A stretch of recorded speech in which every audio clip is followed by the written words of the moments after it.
So ayan mga kadrama-rama, alam ko pong inaabangan nyo po no yung next na mangyayari po dito sa Abot Kamay na Pangarap, dahil alam naman po natin na sobrang nakaka-tense na nga po at saka nakaka-excite na nga din po talaga no yung every episode na pinapakita nga po talaga ni director dito no.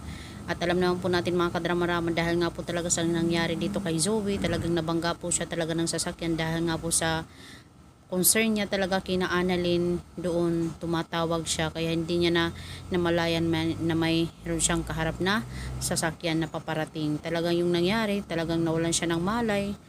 Yung nangyari ay talagang dinala siya sa ospital, tas possible talaga nag 50-50 talaga itong si Zoe talaga mapunta siya dito sa ospital no, dito sa Apex.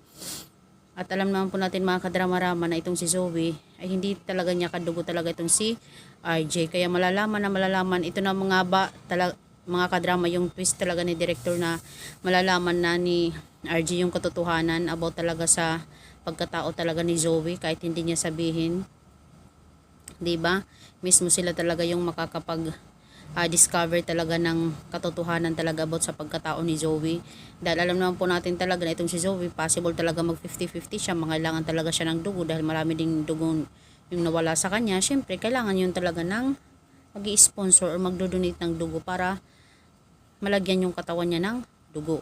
So, syempre, sino ba naman yung unang kukunan yun? Kundi si RJ, yung tatay niya. So, dito malalaman, possible na sasabihin dito ni Doc na hindi po compatible ang dinonate yung dugo kay Zoe, Doc RJ. Kaya malaking kagulatan talaga ito, bulantang talaga dito si RJ pag sinabi talaga ito ni Doc sa kanya. At sasabihin niya na paano nangyari yun? So ibig sabihin hindi ko anak si Zoe, di ba? At doon talaga mag-question na talaga si RJ sa kanyang mind. Na possible talaga hindi niya anak si Zoe, bakit hindi sila magkadugo? Kasi kung anak ko si Zoe, dapat magkadugo kami. Pero bakit hindi? Ito ba yung malaking kasinungalingan na naman ni Moira sa akin na matagal na niyang hindi sinasabi sa akin, di ba? At possible dito na talaga gagawa ng paraan talaga si RJ para malaman talaga nila yung katotohanan about talaga sa pagkatao ni Zoe, di ba? Possible ipa-DNA test din, di ba? Yung mga ganun ba? Pero kahit sa dugo hindi compatible, talagang malalaman na doon eh.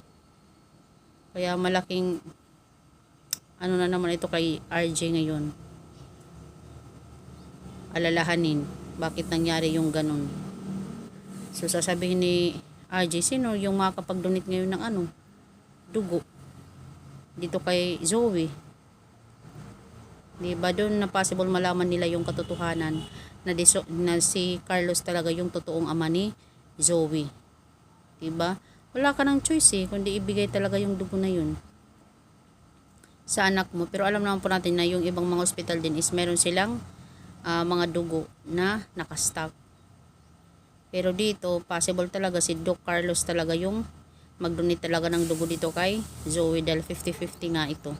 Siyempre, ikaw pa naman ba yung ama kahit nagkasagutan kayo? Di ba kahit itinakwil ka ng iyong anak, ay maawa ka pa rin talaga sa iyong anak. So mga kadrama, abang-abang na lang po tayo sa next na mangyari dito sa Abot Kamay na Pangarap kung ano magiging update ni Zoe. So yun lang po, bye!